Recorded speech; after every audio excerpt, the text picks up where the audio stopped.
A paz do Senhor para todos, sejam muito bem-vindos a mais uma pré-aula da Escola Dominical. Sou o presbítero Denis Pereira e há mais de 25 anos atuamos com a EBD, com liderança e pregação da Palavra de Deus. Há mais de 6 anos estamos aqui no YouTube semanalmente, ajudando professores, superintendentes, coordenadores e todos que amam a Palavra de Deus, a Escola Dominical, a prepararem a lição da semana.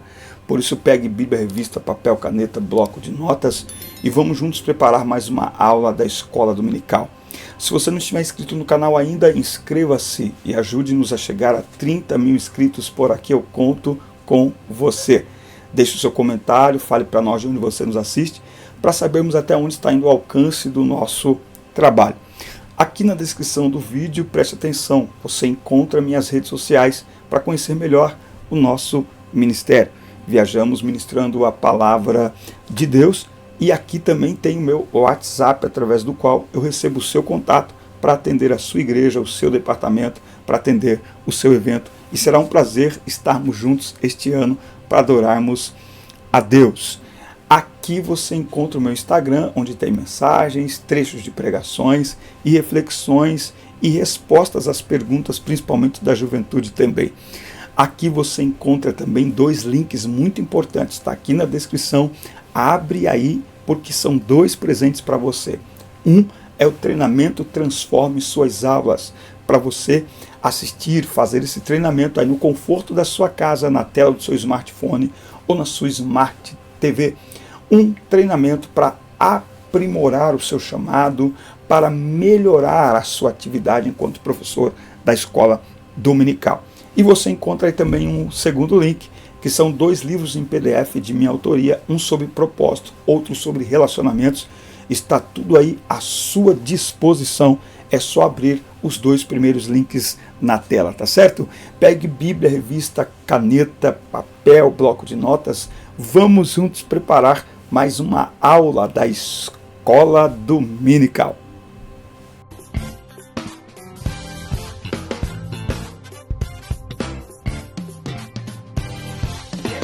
A lição 8, classe de juvenis, os reis mais importantes de Israel.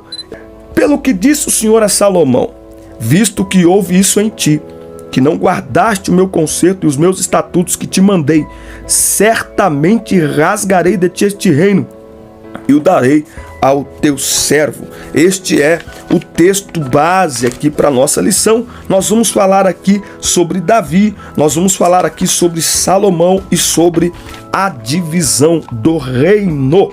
Tópico 1, Davi, rei, poeta e adorador.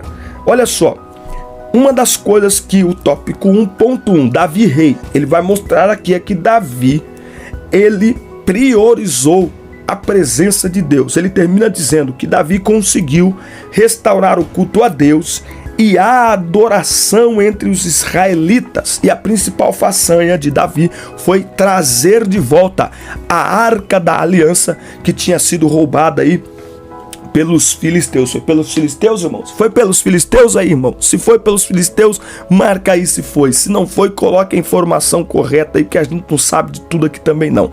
Muito bem, ao priorizar a presença de Deus durante seu reinado, Davi nos mostra que muito mais do que uma escada para chegar no topo, seu relacionamento com Deus era, na verdade, a base de tudo em sua vida. Olha o que diz Salmo 71. Salmo 71, versículos 5 e 6. Salmo de Davi, isso aqui, ó. Olha o que ele diz. Pois tu és a minha esperança, ó Senhor Deus. Tu és a minha confiança desde a minha juventude. Aí ele vai mais ainda. Por ti eu tenho sido sustentado desde o útero, desde o ventre de minha mãe. Tu és aquele que me tiraste das entranhas de minha mãe. Meu louvor será continuamente teu. É por isso que Davi não abria mão da presença de Deus. A Arca da Aliança ficou fora de Israel por mais de 40 anos durante o reinado de Saul, e Saul não fez nada para trazê-la de volta. Mas essa foi a primeira atitude de Davi. porque a presença de Deus era o seu sustento, o seu alimento, era um trampolim para ele chegar a algum lugar. Davi também um grande poeta, O segundo rei de Israel também foi um exímio poeta. Tudo que ele escreveu, inspirado pelo Espírito Santo, suas orações e hinos de louvor ao Senhor, contam de forma poética um pouco de sua trajetória. Para a gente entender a vida de Davi, a gente não pode se prender apenas lá em 1 Samuel 16, 17. Não, nós vamos ler os Salmos, que a gente vai entender muito mais sobre o coração aí de Davi. As poesias de Davi nos mostram que situações adversas podem se tornar canções poderosas, capazes de inspirar a fé de muitas gerações. São a forma mais pessoal de alguém escrever como se sente e como se aproximar de Deus sem limites nem reservas, abrindo o coração. Por exemplo, o cantor Gessé Santana, que é um jovem, acho que ele não tem nem 20 anos, ele explodiu aí nas redes sociais e Spotify, Deezer, tudo, aí nesse último ano, com aquela canção Alívio, és o meu alívio. Ele declarou agora, nos últimos dias em redes sociais, que está enfrentando a depressão, está em tratamento de depressão, mas continua compondo, continua cantando, porque entende que a sua dor, o seu momento que ele está vivendo, está servindo para curar outras pessoas. Então, as poesias, as canções, elas servem para mostrar o nosso coração e revelar todo o nosso coração aí diante de Deus. E Davi fazia isso muito bem e é uma grande lição para todos nós. Tópico 1.3, o Davi adorador. O adorador. Olha só, Davi também foi um adorador muito à frente de seu tempo. Compositor de belíssimos hinos de adoração cantados até os dias de hoje. Não é? E aqui tem um episódio peculiar quando ele é chamado para se apresentar diante ali de Saul e tocar a sua harpa, quando Saul era dominado por um espírito maligno. E ele termina aqui com a ocasião em que ele trouxe a arca, e ele mesmo sendo rei, foi criticado inclusive pela sua mulher, porque ele, quando trouxe a arca, ele dançou livremente à frente da arca, alegre pela presença do Senhor. Mas nesse episódio, basicamente aqui, de Davi e Saul, no episódio em que Davi é chamado para tocar na presença de Saul, se destaca o fato de que antes de ser convidado, alguém testemunhou sobre ele. A vida de um adorador deve ser coerente com a palavra de Deus no púlpito e fora dele. Anote aí. Unção sem testemunha é fogo estranho. Eita, por favor, quem estiver assistindo aí até agora, escreve aqui nos comentários para nós. Coloca aí, por favor. Unção sem testemunha é fogo estranho. A unção de Davi, meu Deus, a unção de Davi só foi conhecida e manifestada no palácio diante de Saul, porque o testemunho de Davi chegou primeiro, ô glória.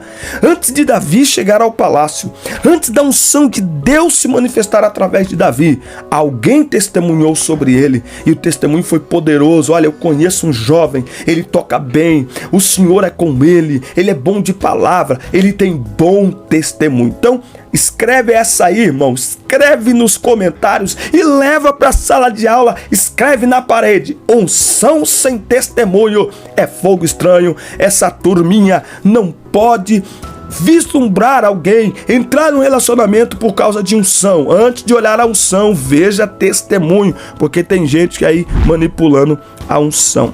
Muito bem, tópico 2, nós vamos falar aqui sobre Salomão, rei de paz. Salomão é conhecido aí por ter saído do centro da vontade de Deus, não é? Ele não seguiu o seu pai Davi, ele não seguiu os conselhos de seu pai e nem os caminhos de seu pai. Por isso ele anota aqui: sair do centro da vontade do Senhor nos leva a passar por situações, olha só, terríveis, que jamais passaríamos se fôssemos fiéis. Salomão, assim como Sansão, nos mostra que existem pessoas que, mesmo sendo honradas tremendamente por Deus, se perdem na missão.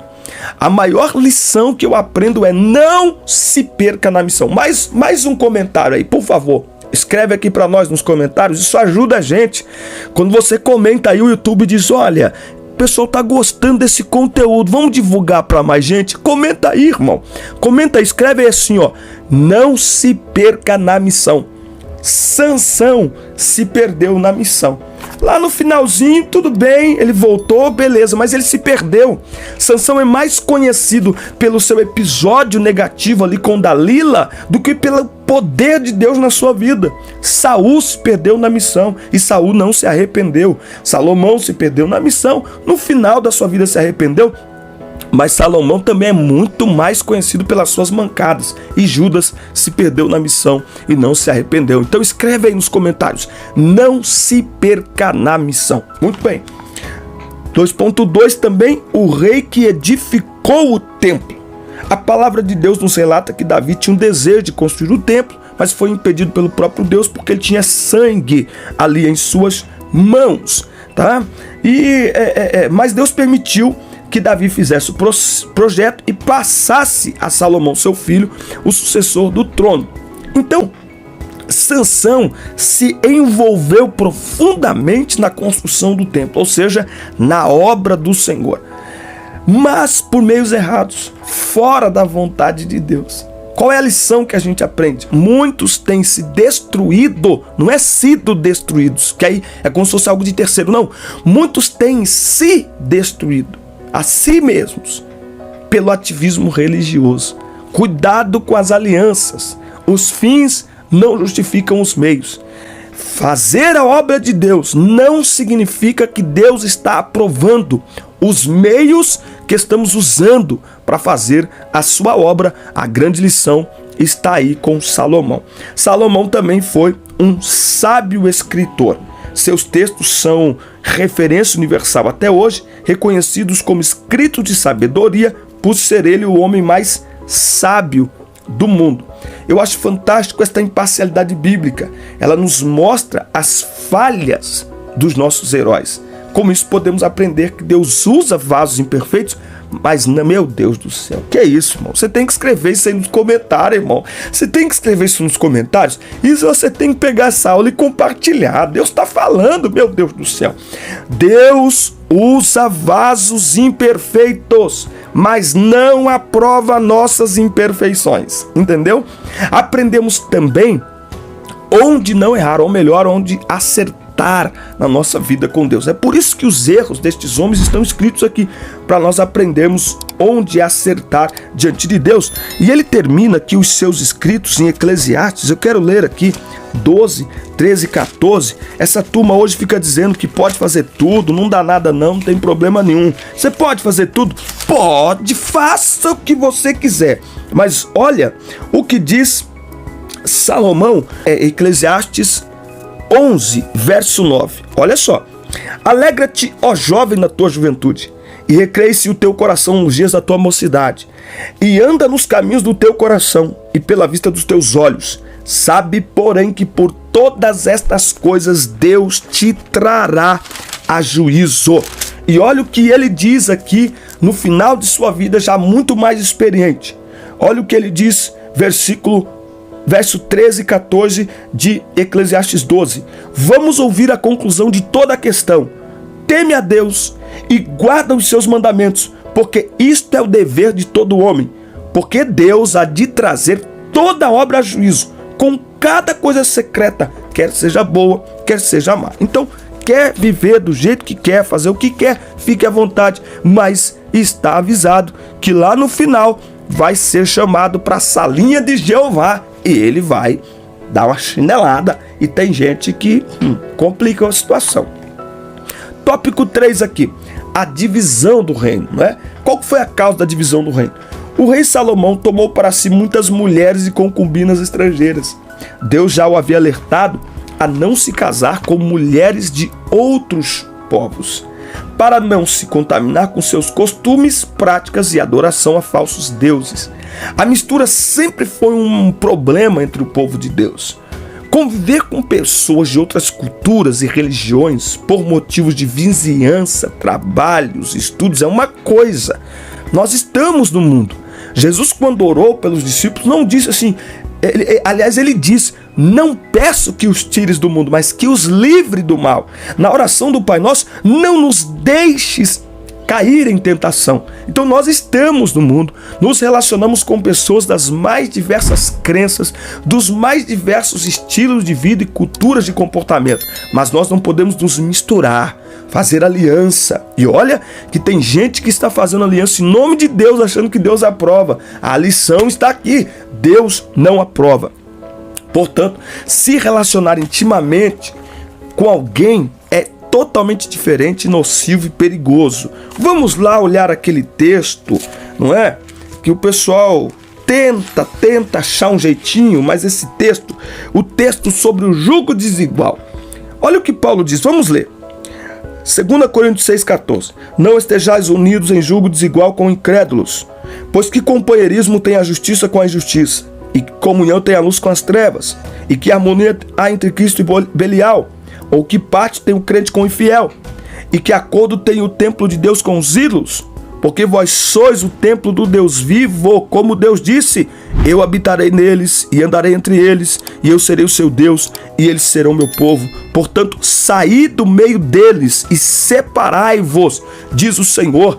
O cristão não é chamado para se misturar, não é. É que a gente quer pagar de bonitinho, a gente quer pagar de simpático.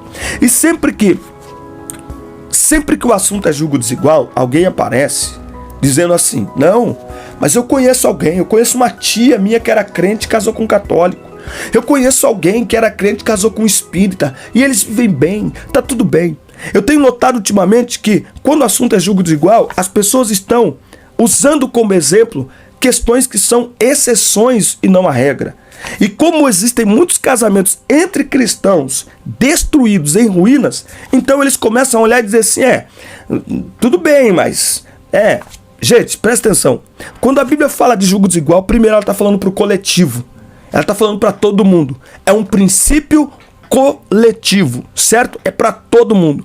Segundo, a Bíblia trata da regra, aquilo que é para todos, não da exceção. Uma experiência pessoal, primeiro, uma experiência pessoal não é regra, é exceção. Segundo, testemunho pessoal não forma princípio. O princípio está na palavra de Deus. Então, quer ser abençoado? Siga a palavra de Deus. E os testemunhos que você conhece são exceção e não a regra, e são testemunhos pessoais. Deus está comprometido com o que está na sua palavra. Eita Jesus! Muito bem. O reino do norte, aqui vai dividir, não é? E aqui vai entrar Jeroboão em cena. Salomão se recusa, Roboão, filho de Salomão, se recusa a ouvir os conselhos dos anciãos, e ele aumenta a carga sobre o povo por causa das construções que estão acontecendo. E aí Jeroboão lidera 10 das 12 tribos e há uma ruptura. O que vai acontecer é que Roboão fica com Israel e o templo está em Israel, que se torna aí o reino do sul. Já vamos aqui embolar 3.2 e 3.3. O templo, não é, construído por Salomão, o lugar da adoração, fica no reino sul.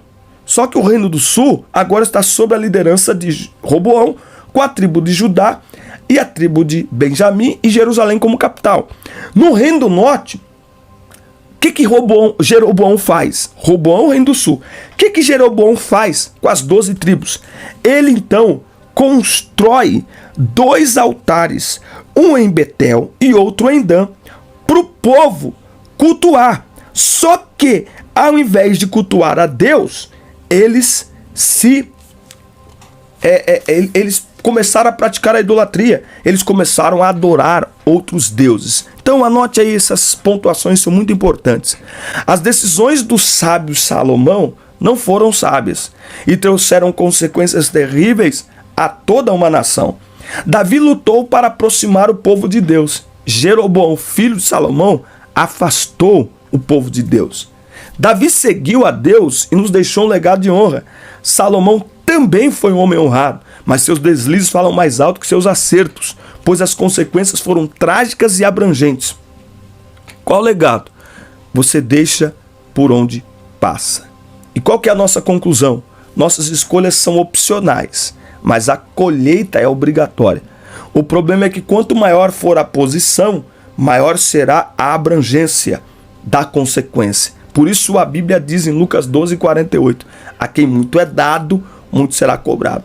Então, quanto maior for a posição de autoridade que Deus nos colocar, maior deve ser o cuidado em cada decisão e atitude, porque estamos sendo vistos por milhares de pessoas e estas pessoas estão nos imitando. Então as consequências das nossas atitudes, ela atinge de acordo com a quantidade de pessoas que nos acompanham, de acordo com o tamanho da nossa autoridade. Amém? Essa foi a nossa lição de hoje. Espero que Deus tenha falado ao teu coração. Espero que você tenha participado até este momento. Assista, curta, compartilhe, inscreva-se no canal e fique sempre atento que aqui sempre tem um conteúdo para abençoar a sua vida. Forte abraço e até o nosso próximo encontro.